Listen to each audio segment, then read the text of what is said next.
Chemistry learners, chemistry lovers, alchemist online की तरफ से सबको अस्सलाम वालेकुम। डियर व्यूवर्स, अल्केमिस्ट ऑनलाइन की ये कोशिश होती है कि आपके जहन में आने वाले हर सवाल का मैं अपने लेक्चर में जवाब दे सकूं। बेसिक से बेसिक कॉन्सेप्ट को भी ज़्यादा वाज़िया, ज़्यादा डीप जाकर आपको समझाऊं, ताकि ना सिर्फ वो चीज़ आपको समझ आए बल्कि ता देर वो आपके जहनों पर नक्श।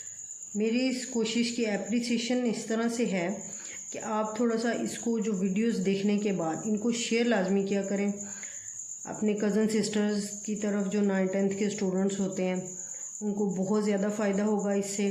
उनके कॉन्सेप्ट्स क्लियर होंगे और ऐसे क्लियर होंगे कि उनको ये कॉन्सेप्ट बहुत लंबे अरसे तक याद रहेंगे, बल्कि ये कॉन्सेप्ट ना भूलने वाली सूरत में उनको याद हो जाएंगे। Thank you so much.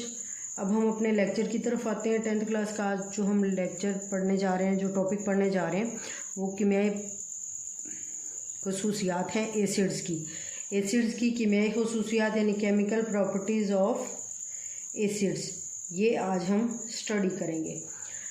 वैसे तो एसिड्स की फ़िज़िकल प्रॉपर्टीज़ भी हैं, तबई खसूसियात जो हम इस टॉपिक के शुरू में ही पढ़ चुके हैं, जिनमें क्या है कि एसिड का जायका सोर होता है, खट्टे होते हैं ये, जैसे जितने भी खट्टे किस्म के फल होते हैं ये ब्लू लिटमस को रेड कर देते हैं और ये धातुओं को जंग लगाते हैं। इनके पानी में इनको हल किया जाए तो इनमें से करंट गुजर सकता है। ये तो ठहरी इनकी तबई खसूसियात, लेकिन आज हम इनकी केमिकल प्रॉपर्टीज़ यानी कि कीमियाई खसूसियात पढ़ने जा रहे हैं। सबसे पहले इसकी कीमियाई खसूसियात रिएक्शंस देखेंगे। इनकी कीमियाई खसूसियात में हम इनके केमिकल रिएक्शन देखेंगे। सबसे पहला रिएक्शन इनका मेटल्स के साथ है। एसिड जब किसी भी मेटल के साथ रिएक्ट करते हैं, यहाँ पर जिंक एक मेटल है, ये मेटल जब एसिड के साथ रिएक्ट करती है, यहाँ पर सल्फ्यूरिक एसिड है H2SO4, इसके साथ रिएक्ट करती है तो इसके सूरत में बनता है ZnSO4। ये एक साल्ट है और साथ में हाइड्रोजन गैस खारिज होती है। ये जो एरो शो किया गया है ये इस बात की निशानदेही कि ये गैस है और ये बनने के बाद जो भी रिएक्शन मिक्सचर होगा उसमें से एस्केप कर जाती है, निकल जाती है, इसलिए गैस के साथ हमेशा एरो आपको लगा हुआ नज़र आएगा। अब ये जिंक सल्फेट कैसे बनता है? जिंक जो पूरा है ये रिएक्शन कर जाता है सल्फ्यूरिक एसिड के दूसरे पार्ट के साथ, जो कि है सल्फेट आइन SO4। ZnSO4 अलग हो जाता है, पीछे बच जाता है H2 जो हाइड्रोजन गैस की सूरत में निकल जाता है। तो ये एक गैस है और ये साल्ट है। इसी तरह से एल्युमिनियम भी एक धात है, मेटल है। जब ये धात मेटल रिएक्ट करती है हाइड्रोक्लोरिक एसिड के साथ, जो कि एक एसिड है, उस सूरत में ये एक साल्ट बनाती है, एल्युमिनियम ट्राइक्लोराइड। ये एक साल्ट है और साथ ही साथ ये हाइड्रोजन गैस निकल रही है। अब यहाँ पर भी वही सीन है कि एल्युमिनियम रिएक्ट करता है HCl के साथ, तो इसके Cl के साथ रिएक्शन करके AlCl3 एल्युमिनियम ट्राइक्लोराइड ये एक साल्ट बना देता है और पीछे जो हाइड्रोजन बनती है वो हाइड्रोजन गैस की सूरत में इस रिएक्शन मिक्सचर में से खारिज हो जाती है। कार्बोनेट्स और बाइकार्बोनेट्स के साथ रिएक्शन देखते हैं। पहले तो समझें कि कार्बोनेट्स हैं क्या। कार्बोनेट्स क्या हैं? जब भी मेटल कार्बोनेट आयन के साथ रिएक्शन करती है तो कार्बोनेट्स बनाती है। यहाँ पर कैल्शियम एक मेटल है, ये कार्बोनेट के साथ रिएक्शन करके कैल्शियम कार्बोनेट बनाती है। ये कार्बोनेट है, ये रिएक्शन करता है एक एसिड के साथ, हाइड्रोक्लोरिक एसिड HCl, इसको हाइड्रोक्लोरिक एसिड बोलते हैं। कैल्शियम कार्बोनेट हाइड्रोक्लोरिक एसिड के साथ रिएक्शन करता है तो वही सूरत के पहला हिस्सा एसिड के दूसरे के साथ मिल जाएगा, CaCl3 बन जाएगा। कैल्शियम क्लोराइड CaCl2 बन जाएगा, कैल्शियम क्लोराइड। साथ ही साथ कार्बन डाइऑक्साइड गैस होती है, ये भी खारिज हो जाती है, इस रिएक्शन मिक्सचर में से निकल जाती है। H2O साथ में पानी बनता है। बाइकार्बोनेट, जब भी कार्बोनेट के साथ मेटल के साथ हाइड्रोजन आ जाए, साथ कार्बोनेट भी हो, हाइड्रोजन भी हो और कोई मेटल भी है, तो हम इसको बोलते हैं बाई कार्बोनेट।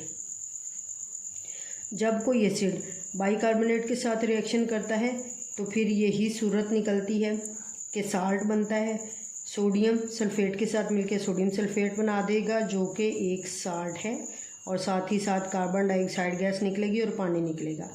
तो यहाँ से हमें पता चला कि कार्बोनेट के साथ रिएक्शन करके कार्बोनेट के साथ रिएक्शन करके 3 चीज़ें बन रही हैं। एक तो बन रहा है साल्ट, साथ में बन रही है कार्बन डाइऑक्साइड जो निकल जाती है, और साथ ही साथ पानी भी बन रहा है। ऊपर वाला जो रिएक्शन था उसको अगर हम समराइज़ करें तो मेटल के साथ रिएक्शन की सूरत में एसिड पैदा करते हैं साल्ट प्लस हाइड्रोजन गैस, और ये हाइड्रोजन गैस रिएक्शन मिक्सचर में से निकल जाती है, इसलिए इसके साथ एरो लगाया जाता है, तीर ऊपर की तरफ बनाया जाता है। एसिड्स के बेसिस के साथ रिएक्शन देखते हैं। सोडियम हाइड्रोक्साइड ये एक बेस है, जब ये हाइड्रोक्लोरिक एसिड के साथ रिएक्ट करती है तो ये बनाती है सॉल्ट प्लस वाटर। ये जो रिएक्शन होता है ना, जिसमें कोई एसिड बेस रिएक्ट करके सॉल्ट और वाटर बनाते हैं, इसको बोलते हैं न्यूट्रलाइजेशन रिएक्शन। तो ये एसिड और बेस का न्यूट्रलाइजेशन रिएक्शन होता है, जिसके नतीजे के तौर पे साल्ट और पानी बनते हैं। यहाँ पर कॉपर ऑक्साइड है CuO, ये एक बेस का काम करता है, साथ ही साथ सल्फ्यूरिक एसिड है, ये एसिड का काम देगा इस रिएक्शन मिक्सचर के अंदर। जब ये दोनों रिएक्ट करेंगे तो इससे एक बनेगा साल्ट, कॉपर सल्फेट प्लस पानी बन जाएगा। मतलब जब बेसिस के साथ एसिड रिएक्ट करते हैं तो 2 चीज़ें बना रहे होते हैं, सॉल्ट प्लस पानी, सॉल्ट और पानी बनाती है, और इस रिएक्शन को न्यूट्रलाइजेशन रिएक्शन का नाम दिया जाता है। तो हम एसिड्स के सल्फाइड्स और बाईसल्फाइड्स के साथ रिएक्शन देखते हैं। अब सल्फाइड्स क्या हैं? जब मेटल सल्फेट आयन के साथ रिएक्शन करती है तो सल्फाइड बनाती है। जैसे यहाँ पे कैल्शियम मेटल है, ये सल्फेट के साथ रिएक्शन करके CaSO3 ये सल्फाइड कैल्शियम सल्फाइड बना रही है, तो ये एक सल्फाइड कंपाउंड है। ये सल्फाइड कंपाउंड जब एसिड के साथ रिएक्ट करेगा तो CaHCl के साथ मिलके CaCl2 बना देगा जो कि एक सॉल्ट है। साथ ही सल्फर डाइऑक्साइड गैस बनेगी जो रिएक्शन मिक्सचर में से निकल जाएगी, और साथ में पानी बनेगा। यही रिएक्शन बाईसल्फाइड्स के साथ भी होता है। जिस तरह कार्बोनेट्स में हमने पढ़ा कि हाइड्रोजन आ जाती है दरमियान में, इसी तरह सल्फाइड के भी जब रिएक्शन होते हैं तो बाईसल्फाइड आयन मेटल के साथ रिएक्ट कर जाते हैं, तो उस सूरत में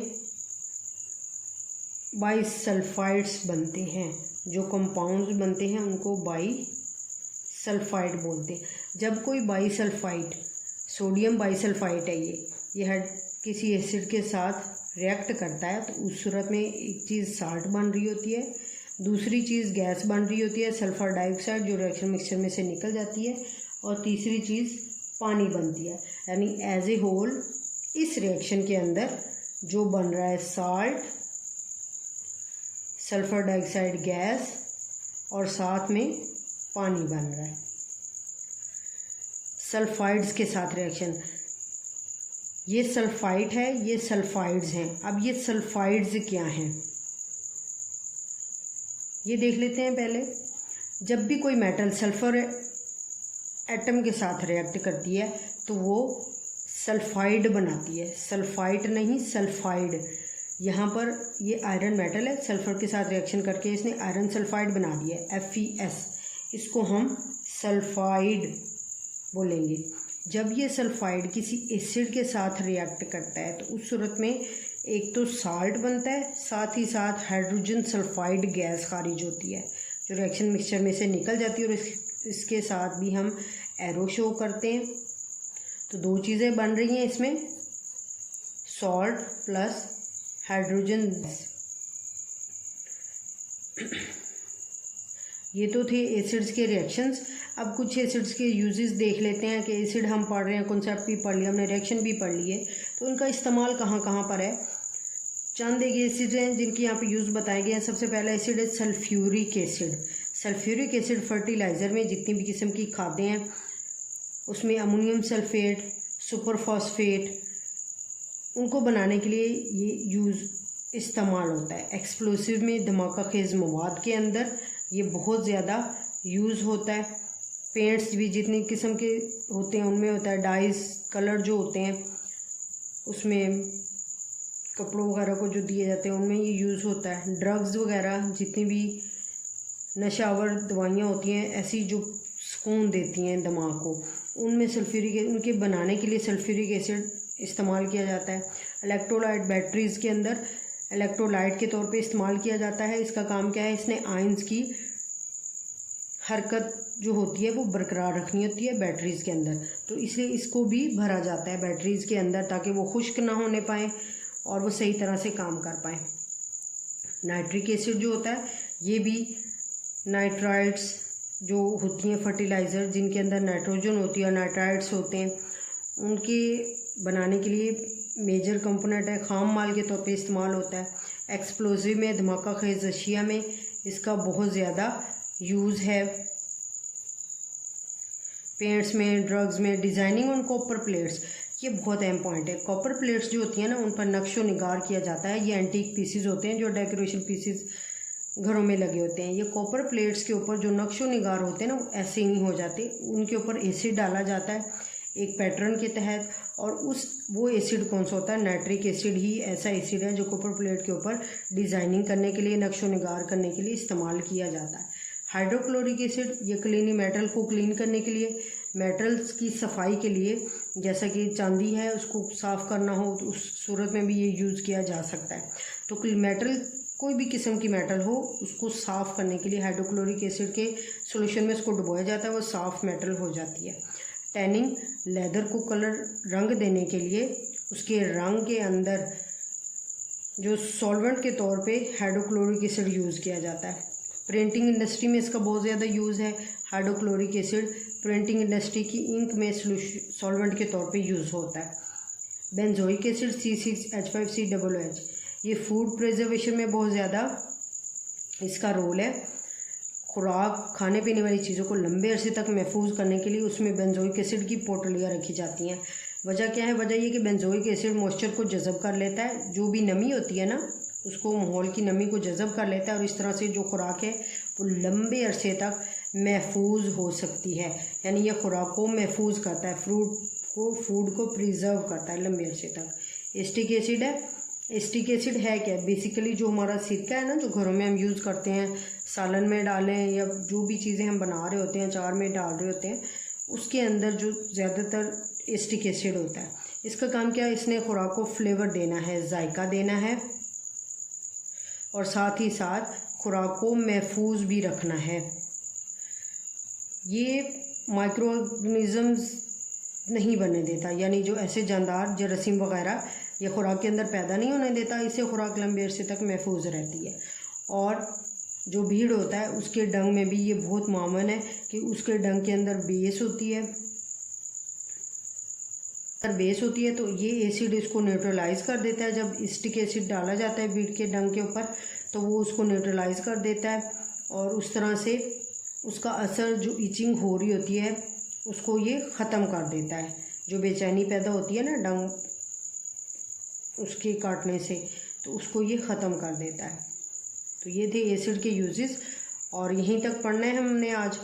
नेक्स्ट जो टॉपिक है वो फिर हम करेंगे। इसको जो है ये बहुत मुश्किल लगता है आप लोगों को, लेकिन ये इतना मुश्किल है नहीं। एक दो बार इस लेक्चर को सुनेंगे इंशाल्लाह ये याद हो जाएगा, और याद भी ऐसे रहेगा कि बहुत लंबे अरसे तक याद रहेगा आपको। अपना ख्याल रखें, अपने प्यारों का ख्याल रखें। अल्लाह हाफिज़। दुआ में ज़रूर याद रखें। लाइक, सब्सक्राइब, शेयर करना मत भूलिएगा। Thank you so much. अल्लाह हाफिज़।